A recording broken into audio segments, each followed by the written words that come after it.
आज का इंतखाब है अहमद फराज मरहूम की एक नज़्म अलमिया।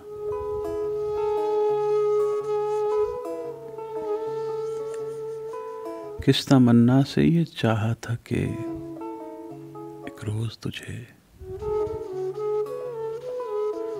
साथ अपने लिए उस शहर को जाऊंगा जिसे मुझको छोड़े हुए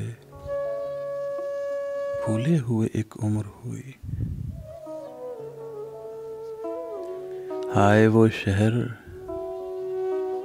कि जो मेरा वतन है फिर भी उसकी मानूस फ़ज़ाओं में रहा बेगाना। मेरा दिल मेरे ख़यालों की तरह है दीवाना।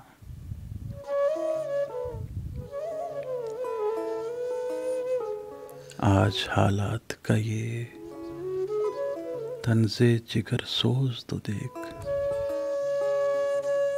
तू मेरे